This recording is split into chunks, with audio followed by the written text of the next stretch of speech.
June 8, 1945, Camp Gruber, Oklahoma. The war was over. Germany had surrendered 29 days ago, and 15-year-old Eric Schneider was supposed to be going home.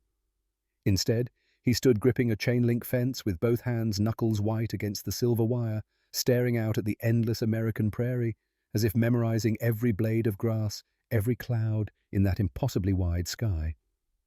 A guard passed behind him, boots crunching on gravel. Eric didn't turn. He had been standing there for nearly 2 hours now, frozen in place, because for the first time in his short life, he was genuinely afraid of freedom. Most prisoners begged to be released. Eric Schneider was bracing himself for something worse. He was bracing himself to be sent back to Hamburg, where his home was rubble, where his father was dead killed in an air raid 2 years ago, where his mother was missing, swallowed by the chaos of a collapsing Reich. Where the future waiting for him smelled like ash and starvation and the particular emptiness that comes when everything you've ever known has been burned away. Here, behind barbed wire in Oklahoma, he had food, he had safety, he had a bed that didn't shake from artillery, and he had something Germany no longer offered him: a future. The realization had hit him 3 nights earlier, lying in his bunk, staring at the wooden ceiling of the barracks. He had tried to imagine returning to Hamburg. The city he remembered no longer existed. The house where he'd grown up was a pile of bricks. His father was gone. His mother, last he heard from a Red Cross letter 6 months ago, was somewhere in the Soviet zone. Maybe alive, maybe not. And what was he going home to? A wasteland of hunger and ruin and judgment. Here in Oklahoma, there were 3 meals a day. There was safety. There was a future that didn't taste like death. Corporal Silas Crawford walked over a young man from Iowa with kind eyes and an easy way about him. He stopped a few feet away, hands in his pockets. "You all right, son?" Eric didn't answer immediately. He kept staring at the prairie. Finally, quietly, he spoke. "Can I stay? Please, I don't want to leave." Crawford's expression shifted from curiosity to confusion to something that might have been sadness. He glanced back toward the barracks, then at Eric. "Kid, that's not how this works." "I know," Eric's voice cracked, "but I have nowhere to go." Crawford opened his mouth to respond, then closed it. What could he say? He was 22 years old, a farmer's son from Iowa, and he'd never been trained for this. How do you tell a boy his homelessness doesn't matter? That regulations are regulations, that the world doesn't bend because a 15-year-old's life has been destroyed? Crawford put a hand on Eric's shoulder. Just for a moment. I'll talk to the captain." He walked away. Eric stayed at the fence. 6 months earlier, December 1944, Hamburg, Germany. The Volkssturm came for Eric on a Tuesday morning. He remembered it was Tuesday because his mother had just put bread in the oven, the last bit of flour they had, and the smell filled their small apartment like a memory of better days. 2 men in ill-fitting uniforms knocked on the door. One was old, maybe 60. The other had only 1 arm. These were not soldiers. These were the dregs, the final scraping of a nation that had already spent its sons. His mother opened the door, saw their armbands, understood immediately. "No." She stepped in front of Eric. "He's 14. He's a child." "He's tall enough," the one-armed man said. "The fatherland needs every able body." "He's not able. He's a boy." "Then the boy will learn," she begged. Eric had never seen his mother beg before. She'd lost her husband to British bombers. She'd lost her eldest son at Stalingrad. Eric was all she had left, and she begged these broken men to leave him alone. They took him anyway.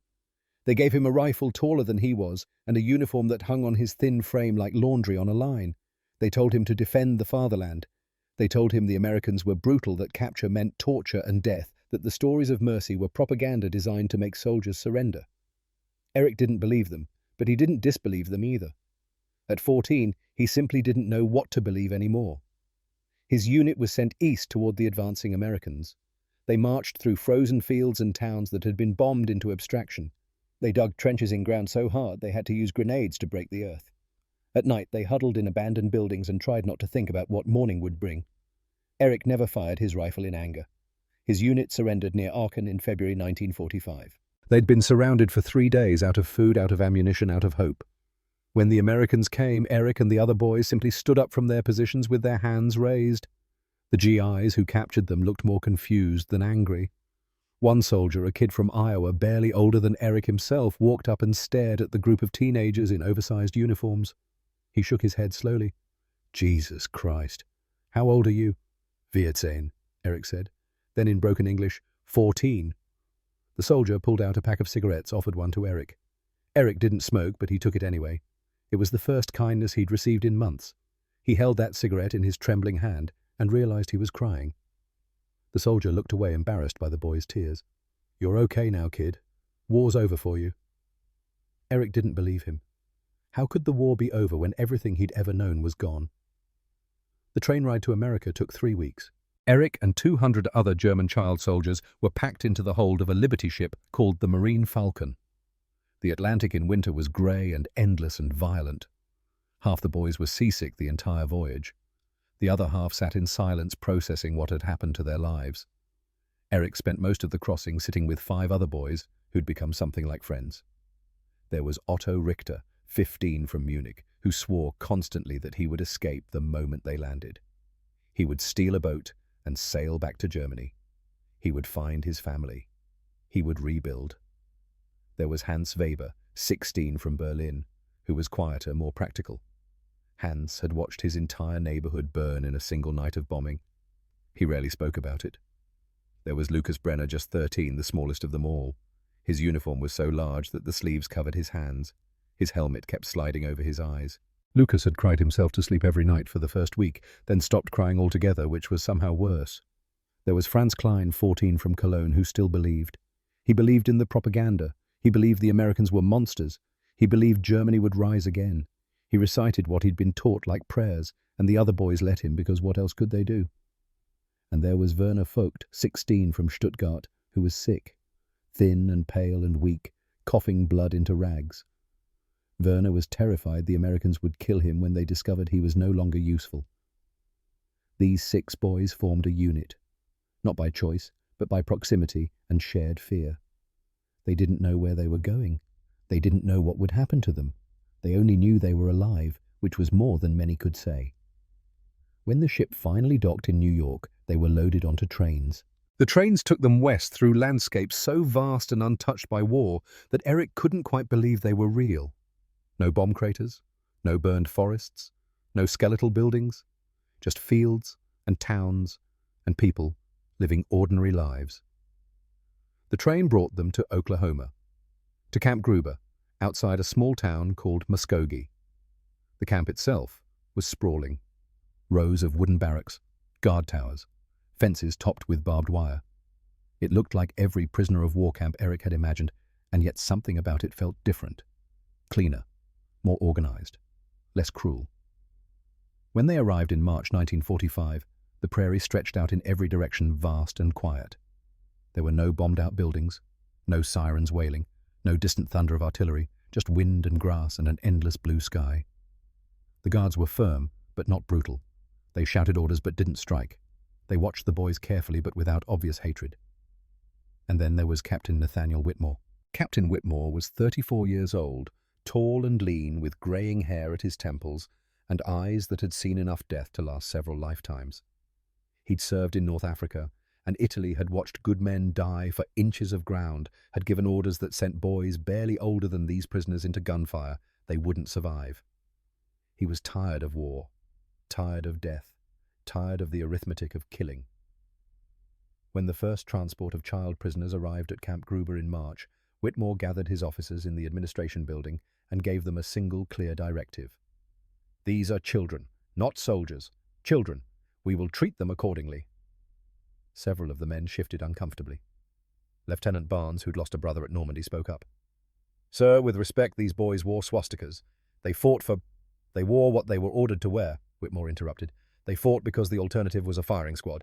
Most of them are younger than my son. That stopped the conversation cold. Everyone knew about Benjamin, 13 years old back in Fort Worth, with his mother safe and fed and untouched by the war his father was fighting. Whitmore looked at each man in turn. I want you to imagine your sons in those uniforms, captured, afraid, thousands of miles from home. Ask yourself how you'd want them treated. Silence. That's how we treat these boys. Is that understood? It was understood. When Eric and the other prisoners were unloaded from the trucks, Whitmore was there waiting. He watched them file out these thin, scared children in uniforms 3 sizes too large, and he saw Benjamin in every single face. He walked down the line, slowly making eye contact with each boy. When he reached Lucas, the smallest, the one whose helmet kept sliding over his eyes, Whitmore stopped. "How old are you, son?" Lucas stared at him, terrified. Someone translated the question into German. "13," Lucas whispered. 13. Whitmore's jaw tightened. He reached out and adjusted the boy's helmet so it sat properly on his head. The gesture was small, almost paternal. Lucas flinched at first, then relaxed when he realized the American wasn't going to hurt him. "Welcome to Camp Gruber," Whitmore said quietly. "You're safe here." He didn't know if the boy understood the English words, but he understood the tone. For the first time since his capture, Lucas allowed himself to hope. That night, Whitmore called his wife from the camp office. Grace answered on the second ring. "Nate. Hey, sweetheart. How's Benjamin?" "He's fine. Made the baseball team. How are the prisoners?" Whitmore looked out the window at the barracks where 200 German boys were trying to sleep in a strange land. "They're terrified children, Grace. Same age as our son." He heard her inhale sharply. "Then you know what you have to do." "Yeah," he said. "I do." The next morning, Whitmore summoned Sergeant Elijah Boone to his office. Boone was 32, built like a barrel, with hands that could palm a basketball and a Tennessee drawl that got thicker when he was emotional. He ran the camp kitchen and had a reputation for making edible food out of military rations, which was no small feat. Boone had lost his younger brother at Normandy, machine gun fire on Omaha Beach. The telegram had arrived 6 months ago, and Boone still carried it in his breast pocket. "Sergeant," Whitmore said, "I need you to prepare a meal for our new arrivals." Boone's expression was carefully neutral. "Sir, the regulations state." "I know what the regulations state. I'm asking you to cook them a proper meal, something a boy would recognize as food. Can you do that?" Boone was quiet for a long moment. He thought about his brother. He thought about the boys he'd seen unloaded yesterday, thin and scared and so damn young. "Your brother died fighting soldiers," Whitmore said quietly. "Not starving children." Boone's hands clenched into fists, then slowly relaxed. "What do you want me to make, sir?" "Hamburgers," Whitmore said. "Good ones, the kind you'd make for family." The boys had been at the camp for 2 days. They'd been processed, deloused, given clean clothes. They'd been fingerprinted and photographed and assigned bunks in Barracks 7, but they hadn't been interrogated yet, and that made them nervous. Eric and the other 5 sat together on their bunks waiting. Franz kept muttering that the Americans were probably preparing torture equipment. Werner coughed into his hand and tried to hide the blood. Otto stared at the ceiling and planned impossible escapes. Then, around noon, a smell drifted through the barracks. It was faint at first, then stronger. Meat cooking, fat sizzling, the rich, unmistakable aroma of food being prepared with care. The boys looked at each other, confused. A guard appeared at the door.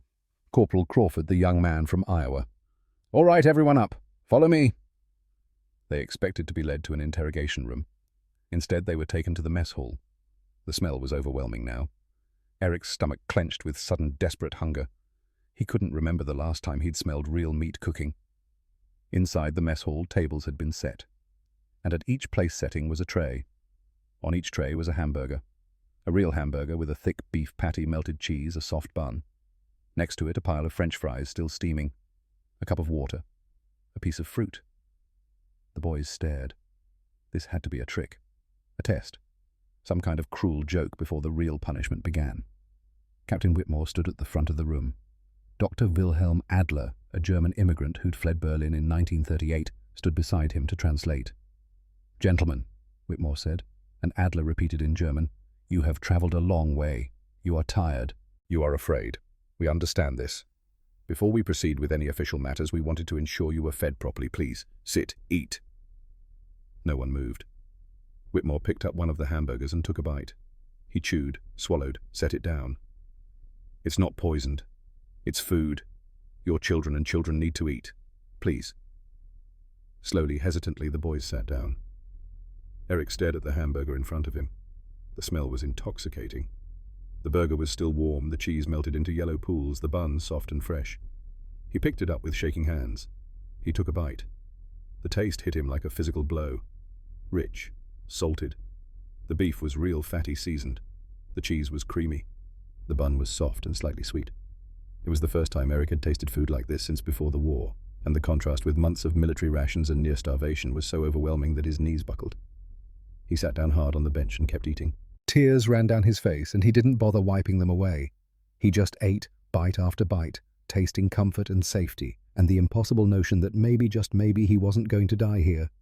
All around him the same scene played out. Otto ate with shaking hands, his face twisted in an expression somewhere between joy and grief. Lucas held his hamburger with both hands, like it was something sacred, taking small, careful bites, making it last. Hans ate methodically, tears falling silently into his food. Franz stared at his meal in complete confusion, then began to eat slowly at first, then faster. Even Werner, weak and sick, managed half the burger before exhaustion overtook him. Captain Whitmore watched from the front of the room. He thought about Benjamin safe in Texas, eating dinner at the kitchen table with his mother. He thought about these boys who could have been his son under different circumstances. Dr. Adler stepped closer to him, speaking quietly in English. "Captain, you just altered the course of 6 lives." Whitmore didn't respond. He just watched Eric Schneider crying while eating a hamburger, and he knew with absolute certainty that he had made the right choice. That night, Eric lay in his bunk staring at the ceiling. His stomach was full for the first time in months. He was warm. He was safe. And he was more confused than he'd ever been in his life. Everything he'd been taught said this shouldn't be happening. The Americans were supposed to be brutal. They were supposed to torture prisoners, especially those who'd worn the swastika. That's what the officers had told him. That's what the propaganda had promised. But instead they'd given him a hamburger. He thought about Hamburg. The ruins, the hunger, the fear. He thought about his mother, if she was even still alive. He thought about going back to all of that. And then he thought about Oklahoma.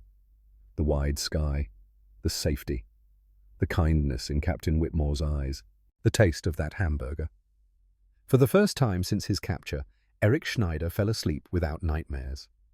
He dreamed instead of endless prairie grass bending in the wind. The first week at Camp Gruber felt like stepping into a different world. Not just a different country, but a different reality altogether, one where the rules Eric had learned no longer applied. On the 3rd day, they were taken to the camp infirmary. A medical officer named Dr. Patterson examined each boy with thoroughness Eric had only seen in peacetime memories. He checked their teeth, their eyes, their hearts. He noted every bruise, every scar, every sign of malnutrition. When he got to Werner, the boy from Stuttgart who'd been coughing blood, Patterson's expression darkened. He listened to Werner's lungs for a long time, then called for x-rays. Werner panicked. He tried to stand to run, convinced that once the Americans discovered how weak he was, they'd shoot him as useless. Franz and Eric had to hold him down while Dr. Adler explained in rapid German that they weren't going to kill him. They were going to treat him. Werner didn't believe it until they actually started the treatment. Antibiotics. Real medicine, not the ersatz substitutes Germany had been producing in its dying months. Hot soup brought to his bed 3 times a day. Clean sheets. Rest. Within 2 weeks, Werner stopped coughing blood. Within a month, he'd gained 15 pounds. The rest of the boys went through similar transformations.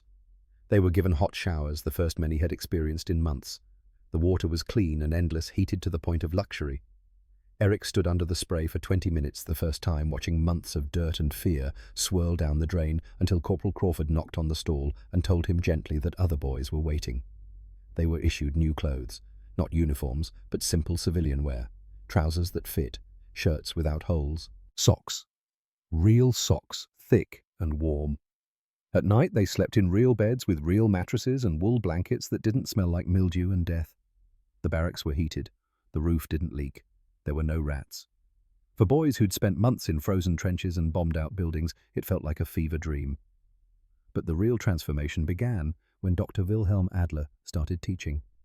Adler had fled Germany in 1938, one step ahead of the Gestapo. He'd been a professor of history at the University of Berlin, a position he'd lost the moment the Nuremberg laws went into effect. He'd watched his country descend into madness, watched his colleagues embrace evil or flee or disappear, and he'd chosen to run while he still could. He'd arrived in America with nothing but his education and his grief. He'd rebuilt his life slowly, teaching at a small college in Oklahoma, trying not to think too much about everyone he'd left behind. When Captain Whitmore asked him to teach the German boys, Adler almost refused. The idea of facing these children, these products of the system that had destroyed his world, filled him with a complicated mixture of anger and pity. But then he met them, saw how young they were, how scared, how thoroughly they'd been lied to. and he decided that perhaps the best revenge against the Reich was to undo its work one boy at a time. He started slowly. Mathematics, English, geography, subjects that felt safe and neutral. But Adler didn't believe in neutral education. Every lesson was designed to make the boys think, to question, to examine the world they'd been taught to accept. One afternoon in late March, Adler brought in newspapers, American papers, British papers, even German papers from before the war. He spread them across the tables in the makeshift classroom and told the boys to read. Franz was the first to object. "This is propaganda," he said, pointing at a New York Times article about liberated concentration camps. "Allied lies to justify their aggression." Adler looked at the boy for a long moment. Franz was 14, still wearing the Hitler Youth mentality, like armor against a world that had betrayed him. "What evidence would convince you?" Adler asked quietly. "Nothing, because it's not true." "Then you've already decided what reality is regardless of facts. That's not thinking, Franz. That's faith. Faith in the fatherland." "The fatherland is gone," Adler said, and his voice carried the weight of personal loss. "It destroyed itself. The question now is whether you'll let it destroy you too." That night, Adler asked Captain Whitmore for permission to show the boys something. Whitmore hesitated, then agreed. The next day, Adler set up a film projector in the classroom. He showed them footage that American soldiers had filmed at Dachau, at Bergen-Belsen, at Buchenwald. He showed them the ovens, the mass graves, the walking skeletons who were somehow still alive, the mountains of shoes and glasses and human hair. He let the film run in silence. Some of the boys looked away. Some covered their faces. Franz stood up from his chair, his face white with rage. "Lies!" he shouted. "Special effects propaganda!" Dr. Adler stopped the projector. He turned on the lights. When he spoke, his voice was very quiet and very sad. "I understand," he said in German. "I understand why you don't want to believe it. Because if it's true, then everything you were taught is a lie. If it's true, then the men you trusted were monsters. If it's true, then you fought for something unspeakably evil. I understand why you'd rather believe I'm lying." He paused, looking at each boy in turn. "But the truth doesn't care whether you believe it. The truth simply is. And these images, these places, these crimes, they're real. I knew people who died in these camps. Colleagues, friends, students not much older than you." Franz was shaking. You're Jewish. Does that make the evidence less valid? It makes you biased." "Perhaps," Adler said. "Or perhaps it makes me a witness. You choose." Franz sat down heavily. His hands were trembling. Eric could see something breaking behind his eyes, some fundamental structure of belief cracking under the weight of undeniable reality. That night, Franz didn't come to dinner. Eric found him later sitting alone in the corner of the barracks, crying silently into his hands. Eric sat down next to him, didn't say anything, just sat there while his friend's world collapsed. Finally, Franz spoke. His voice was barely a whisper. "If it's true, if it's all true, then what did we fight for?" Eric didn't have an answer. He just put a hand on Franz's shoulder and waited for the tears to stop. April brought warmer weather and something unexpected routine. The kind of normal, boring routine that boys their age should have been experiencing all along. Captain Whitmore organized their days with almost paternal care. Mornings were for education Dr. Adler's classes in history, mathematics, English. Afternoons were for work details, light maintenance tasks around the camp that gave the boys a sense of purpose without being exploitative. Evenings were free time. It was during the free time that the real healing happened. Whitmore, who'd played baseball in college, brought out equipment one afternoon. Bats, balls, gloves. Most of the German boys had never seen baseball before. Whitmore taught them the rules with the kind of patience only a father could muster. Lucas, the smallest, the one who still looked like he could blow away in a strong wind, stepped up to bat. Whitmore was pitching, throwing easy slow balls that any child could hit. Lucas swung and missed again. On the third pitch, he made contact. The ball sailed over Corporal Crawford's head, rolling all the way to the fence. Lucas stood frozen, not sure what to do, until Otto yelled at him in German to run. He ran, made it to first base, then second, then third, slid into home plate in a cloud of Oklahoma dust while his friends cheered. Captain Whitmore walked over and offered his hand. Lucas took it, breathing hard, grinning for the first time since anyone could remember. "Well done, son," Whitmore said. And Lucas, who'd watched his father die in the bombing of Dresden, who hadn't heard that word spoken to him with affection in over a year, burst into tears. Whitmore didn't hesitate. He pulled the boy into a hug, let him cry against his shoulder, while the other boys looked away respectfully, and Whitmore thought about Benjamin's safe in Texas. "It's all right," Whitmore said quietly. "You're all right now." Meals became rituals. 3 times a day the boys gathered in the mess hall. Sergeant Boone, who'd started out resentful and ended up invested, cooked with increasing care. He learned what the boys liked, what reminded them of home. He made schnitzel one night, proper German schnitzel, and Werner cried into his plate because it tasted like his grandmother's recipe. Whitmore made a point of eating with them several times a week. He'd sit at their table, talk about Texas, ask about their lives before the war. He showed them pictures of Benjamin, his son, who was exactly Lucas's age. The boys stared at the photo like it was proof of something they desperately wanted to believe, that the man treating them with kindness wasn't an anomaly, but a father doing what fathers do. One evening, Hans asked the question they'd all been wondering. "Captain, why you show us kindness? We were your enemy." Whitmore set down his fork. He looked at the 6 boys sitting around him, Eric, Otto, Hans, Lucas, Franz Werner, and saw his son in every face. "Because you're children," he said simply. "This war was never your choice. You didn't start it. You didn't ask to be soldiers. You were caught in something larger than yourselves, and when it ended, you needed someone to see you as what you are. Boys. Just boys." He paused, choosing his words carefully. "My son is 13 years old. If our positions were reversed, if Benjamin had somehow ended up in a German camp, I'd pray every night that someone would treat him the way I'm treating you, with basic human decency. That's all this is, the decency we owe each other, especially the young." Otto spoke up, his voice rough with emotion he was trying to hide. "Your son is a very fortunate man." "No," Whitmore said quietly. "I'm the fortunate one. I get to go home to him when this is over. Some of you won't have that. The least I can do is give you a safe place while you're here." Then came June, and everything changed. On May 8th, 1945, the announcement came over the camp loudspeakers. Germany had surrendered unconditionally. The Third Reich was no more. Adolf Hitler was dead. The war in Europe was over.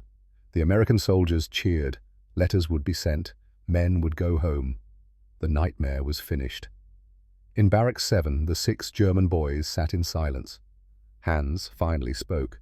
Just 2 words, but he said them with such profound relief that it almost sounded like joy. "It's over." Franz looked at him sharply. "You're happy?" "Yes," Hans said. "I'm happy the killing stopped. I'm happy we survived, aren't you?" Franz didn't answer. He walked outside and stood alone, processing emotions too complex to name. But Eric, sitting on his bunk, felt only dread. Because if the war was over, that meant they'd be sent home. Back to Germany. Back to the ruins. Back to nothing. For the next week, the boys existed in a state of anxious uncertainty. No one told them what would happen next. Would they be sent home immediately? Would they be transferred to another facility? Would they be put on trial for fighting for Germany, even though they'd had no choice? The rumors spread through the camp like wildfire. Someone heard they'd be sent to work camps in France. Someone else heard they'd be adopted by American families. Someone heard they'd be kept in Oklahoma indefinitely. No one knew the truth. Eric began to spend hours at the fence, staring out at the prairie, trying to memorize it, trying to burn this feeling of safety into his memory so he'd have something to hold on to when he was back in Hamburg, digging through rubble, searching for a mother who was probably dead. One evening, Captain Whitmore found him there. "Mind if I join you?"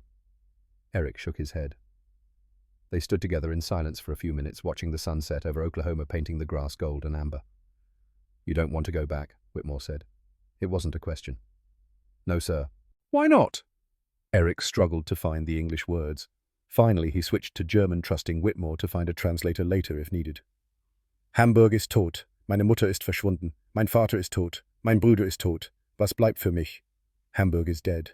My mother is missing. My father is dead. My brother is dead.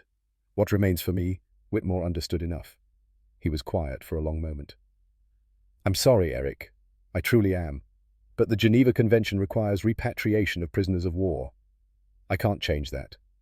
"I understand, sir." "However," Whitmore continued, and Eric's heart jumped at that word, "you're 15 years old. You have your entire life ahead of you. Germany will rebuild. It has to. And it'll need young men like you to help." "I don't want to rebuild Germany. I want to stay here." The raw honesty in those words hit Whitmore like a physical blow. He thought about Benjamin safe and whole, and imagined his son in Eric's position, orphaned, exiled, clinging to the only place that felt safe. He made a decision that wasn't technically authorized, but felt morally necessary. Listen to me, Eric. Right now, you have to go back. The regulations are clear, but you won't be 15 forever. In a few years, you'll be old enough to make your own choices, old enough to apply for immigration, and when that time comes, if you still want to come back to America, I'll help you. I'll write letters. I'll be a sponsor. I'll do everything I can. Eric looked at him with desperate hope. You promise? I promise. America will be here when you're ready, and so will I. For the first time in days, Eric felt something other than despair. By late June, the orders came through. All prisoners of war were to be repatriated by the end of August. The boys of Camp Gruber would be leaving within weeks. 40 of the 200 boys formally petitioned to stay. They wrote letters to the War Department, to the State Department, to anyone who might listen. Churches in Oklahoma volunteered to sponsor them. Local families offered to take them in. The answer came back swift and final: no. The Geneva Convention was binding. The boys had to go home. On his last day at Camp Gruber, Captain Whitmore gathered Eric and his 5 friends in his office. He had a gift for each of them. Photographs. A single picture showing all 6 boys standing in front of the Camp Gruber fence, with Whitmore standing beside them. In the photo, they were smiling. Actually smiling for the first time in longer than they could remember. "Keep this," Whitmore said. "Remember that there are good people in the world. Remember that kindness exists. And remember that you always have a home here, even if it takes years to get back to it." That night, Sergeant Boone cooked one final meal. Hamburgers. The same hamburgers he'd made on their first day at the camp 3 months ago. Eric couldn't eat. He tried, but every bite tasted like goodbye. He sat at the table holding the burger in his hands and cried. Whitmore sat down across from him. Didn't say anything. Just sat there while this boy he'd come to care for mourned the loss of the first safe place he'd found in years. Finally, Eric looked up. His eyes were red. His face was wet, but his voice was steady. "Thank you, sir. You saved my life." Whitmore shook his head. "No, son. You saved your own life by surviving. I just gave you a chance to rest for a moment. It was more than a moment. It was everything." They shook hands. Then to hell with military protocol. Whitmore pulled the boy into an embrace. Let him cry. Let him grieve for what he was losing. The next morning the trucks arrived. Eric and the others loaded their few belongings and climbed aboard. As the trucks pulled away from Camp Gruber, Eric pressed his face to the rear window, watching the fence grow smaller and smaller until it disappeared into the Oklahoma horizon. He clutched the photograph in his hand, Captain Whitmore's promise in his heart, and he made a vow he would come back, no matter how long it took. The SS Marine Raven left from New York in early August. The crossing took 12 days. The boys slept in hammocks stacked 3 high. The Atlantic was calmer than it had been in winter, but Eric barely noticed. He spent most of the journey on deck staring back toward America as if he could keep it in sight through sheer force of will. When they finally arrived at Bremerhaven, the port was a wasteland. Cranes lay toppled in the water. Buildings were hollow shells. The air smelled like salt and smoke and rot. Eric stepped off the ship and onto German soil for the first time in 7 months. He felt absolutely nothing. No relief. No joy. Just a vast, echoing emptiness. This wasn't home. This was just the place he'd been born. Home was behind him, across an ocean, behind a fence in Oklahoma. But he was 15 years old, and the world doesn't care what 15-year-olds want. He clutched the photograph. He remembered the promise, and he began the long wait to go home. August 1945, Hamburg, Germany. The train from Bremerhaven took 6 hours. Eric pressed his face against the cracked window, watching the German countryside roll past in shades of grey and brown.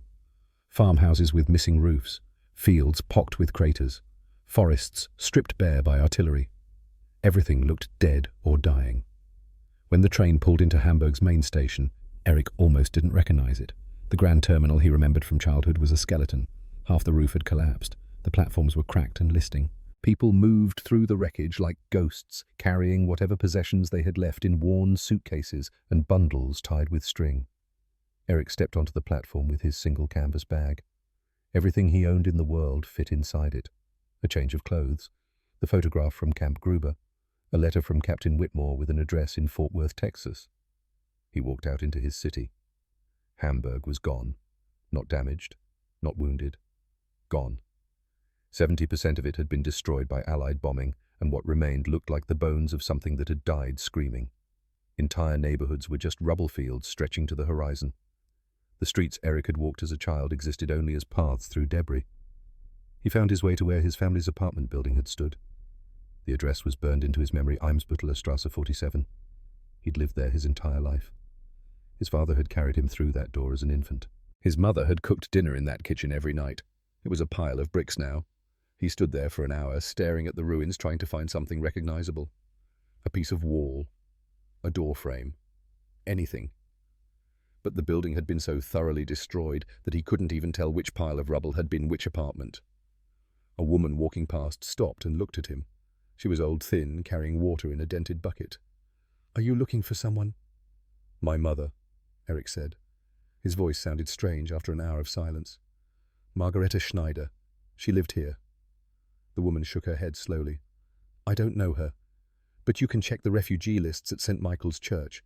They're trying to track survivors." Eric walked to the church. It had survived the bombing, somehow standing intact while everything around it had burned. Inside the walls were covered with lists, thousands and thousands of names, people searching for family, people registering their survival, people reporting deaths. Eric scanned the lists for over an hour. He found his grandmother's name. She was listed as alive, registered at a displaced persons camp near Lübeck. His mother's name didn't appear anywhere. The displaced persons camp was a collection of tents and temporary structures on the outskirts of Lübeck. Eric arrived 2 days later, having hitchhiked on military trucks and walked the final 10 miles. He found his grandmother in a tent with 15 other elderly women. She was sitting on a cot, staring at nothing, looking 20 years older than she should have. When he said her name, she didn't recognize him at first. He'd left as a boy. He'd returned as something else. Then her eyes focused, and she made a sound that was half sob, half gasp. She stood on shaking legs and wrapped her arms around him, and he realized she was crying. "Eric. Oh God, Eric. You're alive." "Yes, Oma. I'm alive." She pulled back, looking at his face, as if trying to memorize it. Her hands trembled as they touched his cheeks. "Where have you been? We thought you were dead. We thought—" "America. I was a prisoner in America." She stared at him. "America. Oklahoma. A camp called Gruber." He paused. "Oma, where is Mother?" His grandmother's face crumpled. She sat down heavily on the cot, suddenly looking ancient. "I don't know. She was in Hamburg when the big raids came, July of 43.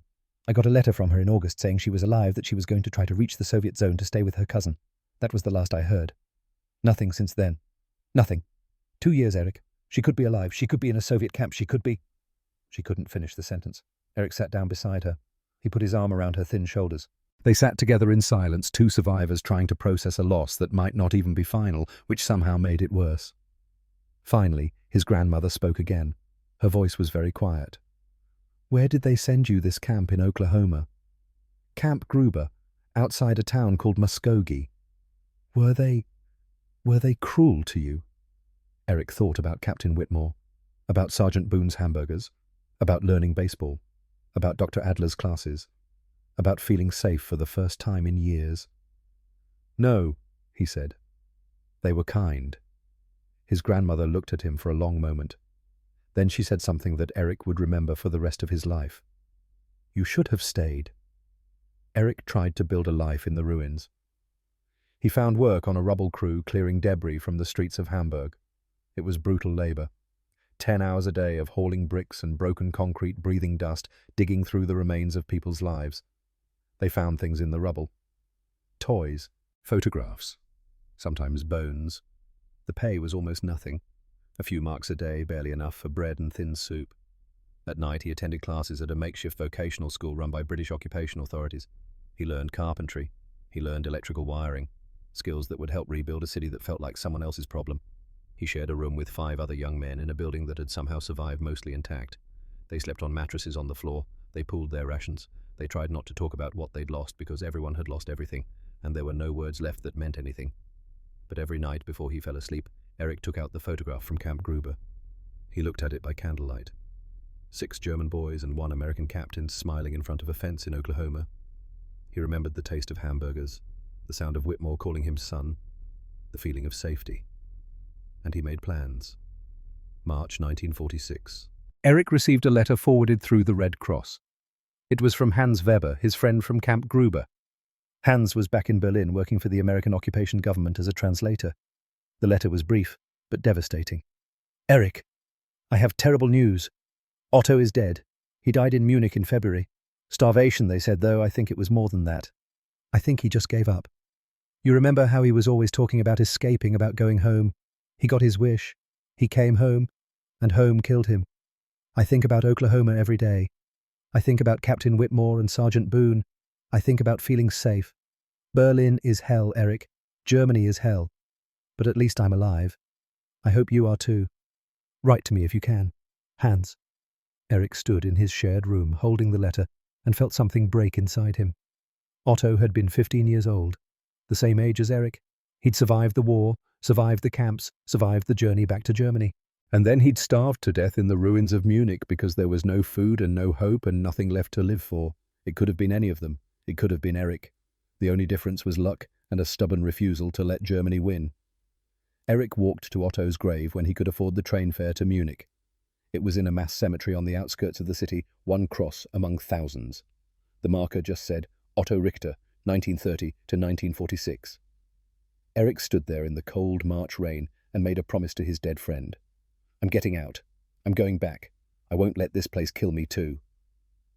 In 1947, Eric applied for a visa to the United States. He was 17 years old, technically old enough to emigrate if he had a sponsor. He wrote to Captain Whitmore. The letter took 6 weeks to reach Fort Worth. The response came back 2 months later. Eric, I remember you. Of course I remember you. I've thought about you boys, often wondered how you were doing. I would be honored to sponsor your immigration. I've enclosed the necessary paperwork. Fill it out and submit it to the American consulate in Hamburg. I'll do everything I can from this end. Stay strong. Nate Whitmore. Eric took the paperwork to the consulate. He filled out every form perfectly. He provided references. He explained his situation. He waited.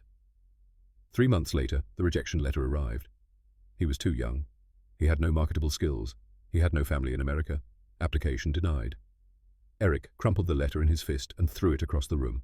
Then he picked it up, smoothed it out, and filed it away carefully. He would try again. In 1949, Eric was 19. He'd learned English well enough to read newspapers. He'd finished his vocational training. He was working as an electrician, making slightly better money. He applied for a visa again. This time, the rejection was different. Security concerns. The Cold War was heating up. The Americans were suspicious of anyone coming from Germany, especially young men of military age. He wrote to Captain Whitmore again. Whitmore wrote back with encouragement. Don't give up. Germany is rebuilding. Relations with America are improving. In a few years, this will be easier. In the meantime, live your life. Learn more skills. Make yourself invaluable. When the door opens, you'll be ready to walk through it. Eric folded the letter carefully and put it with the photograph. He kept living. He kept working. He kept waiting. In 1952, Eric was 22 years old. West Germany was no longer an occupied territory, but a partner. The Marshall Plan had rebuilt much of the country. Relations with America had warmed considerably. Eric applied for a visa for the 3rd time.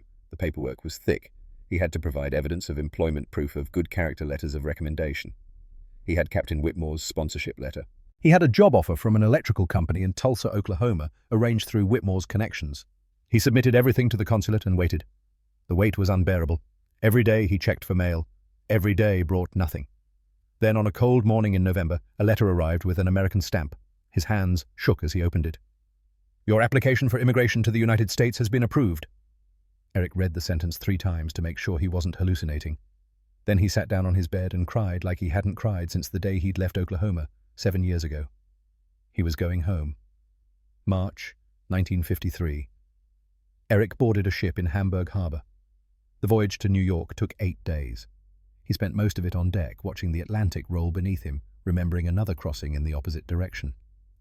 When the ship entered New York Harbor, and he saw the Statue of Liberty for the first time, he understood why immigrants wept at the sight of it. He took a Greyhound bus from New York to Oklahoma.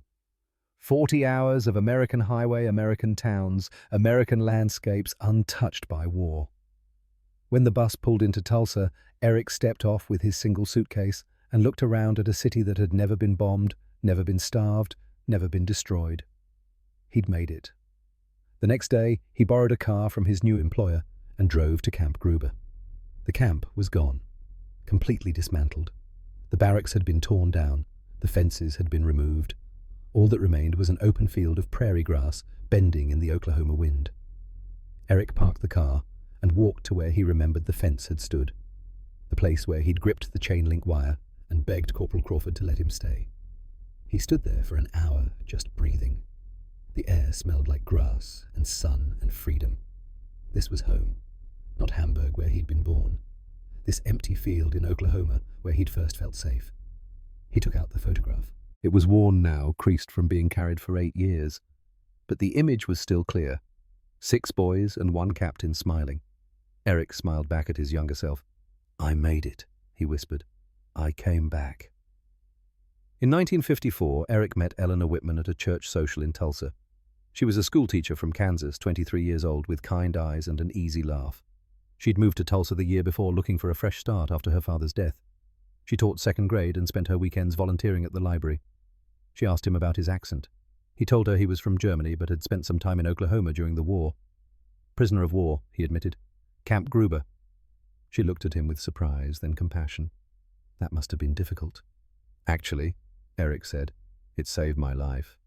And then he told her about Hamburg, about being 14 and conscripted, about surrendering near Aachen, about the fear during the Atlantic crossing, about expecting death and receiving hamburgers instead, about Captain Whitmore calling him son, about learning that mercy existed in the world. Eleanor listened without interrupting. When he finished, she was quiet for a moment. "You came back," she said softly. "After everything, you came back here." "Yes." "Why?" Eric thought about how to explain it. "How do you tell someone that home isn't always where you're born, that sometimes it's where you're saved? Because this is where I learned what kindness looks like," he said finally. "This is where someone saw me as human when the world saw me as enemy. This is where I was given a future." Eleanor reached across the table and took his hand. They married in 1955. Captain Whitmore attended the wedding, older now, but still recognizable. He shook Eric's hand and pulled him into a hug. "I told you America would be here when you were ready." "You kept your promise, sir. You kept yours. You survived. You made it back." "I'm proud of you, son." That word, son. It still made Eric's throat tight. Eric and Eleanor had 2 children. Thomas in 1957, Sarah in 1960. Eric worked as an electrician then, as an electrical contractor. He built a good life, a quiet life. He became an American citizen in 1960. He voted in his first election in 1964. And every year on June the 8th, he drove out to the site where Camp Gruber had been. He stood there for 30 minutes remembering, honoring what had happened there, acknowledging that his entire life had changed because one man had chosen to give a frightened boy a hamburger instead of a bullet. His family learned not to ask too many questions about those annual pilgrimages. It was something Eric needed to do, some private ritual they respected, even if they didn't fully understand it. In 1975, a letter arrived from Germany, from Hans Weber. "Eric, I've been thinking about Oklahoma every day for 30 years. I need to know, did the others make it back? I know Otto didn't. But what about Franz Werner Lucas? Can we organize a reunion? Can we go back together, Hans?" Eric wrote back immediately. Over the next 3 years, they tracked down the others and made plans. June 8, 1978, 33 years to the day after the war ended. Captain Nathaniel Whitmore, now 67 years old and long retired, stood in the field where Camp Gruber had once been. The fence was gone, the barracks were gone. Only the Oklahoma prairie remained grass bending in the wind, just as it had in 1945. One by one they arrived. Eric drove from Tulsa, just 50 miles away. Hans flew from Munich. Lucas came from San Diego, where he'd immigrated in 1960. Franz arrived from Chicago, where he'd been living since 1956. Werner came from New York, healthy and strong, the tuberculosis that nearly killed him just a distant memory. 5 men in their late 40s carrying the weight of 30 years of life. And the captain who'd saved them when they were boys. They stood in a circle in that empty field and looked at each other. Older, greyer. Lines on their faces that hadn't been there in 1945. But underneath, still those 6 terrified children who'd been given mercy when they expected death. No one spoke for a long moment. The wind moved through the grass. Somewhere far off, a hawk cried. Then Lucas, the smallest, the one who'd cried on Whitmore's shoulder after hitting his first baseball, stepped forward and embraced the captain. The others followed. 5 middle-aged men surrounding an old soldier, holding on tight, crying openly in an empty field under an endless sky. When they finally pulled apart, Sergeant Boone was walking toward them across the field. He was 65 now, retired from the army, living in Tennessee. He'd driven all the way to Oklahoma for this moment. Behind him, impossibly, was his old field kitchen, restored and polished. "Figured you boys might be hungry," Boone said, his Tennessee drawl thick with emotion. He'd brought hamburgers. The exact same recipe from 1945. The same seasoning, the same buns, the same cheese. They sat in folding chairs in that empty field while Boone cooked, and the smell of those hamburgers carried them all back 33 years to the moment their lives had changed. When Boone handed Eric the first plate, Eric stared at it. The burger looked exactly the same. Golden brown, cheese melting, steam rising. The smell was overwhelming, rich beef, hot fat comfort and safety made edible. Eric took a bite, and the taste broke something open inside him. He set the burger down and covered his face with his hands, shoulders shaking. Whitmore was beside him in an instant, hand on his shoulder. "It's all right, son." Eric looked up at him. This man who'd shown him what mercy looked like, what fatherhood could be, what home meant. He stood still, holding the hamburger, and the others stood with him. "Captain Whitmore," Eric said, and his voice carried across the empty field. 33 years ago, you gave us food when we expected execution. You called us son when the world called us enemies. You showed us that humanity survives even in war. You gave us a future when we had none." His voice broke, but he kept going. "We are here today alive, successful with families of our own because you chose kindness, because you looked at enemy children and saw your own son, because you fed us instead of judging us." He raised the hamburger like a toast. "From the depths of our hearts, sir. Thank you." The others echoed him. "Thank you." Whitmore's eyes were wet.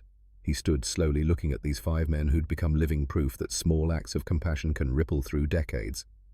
"You boys taught me something too," he said quietly. "You taught me that mercy is stronger than hatred. That seeing someone's humanity costs nothing but changes everything. You were never my enemies.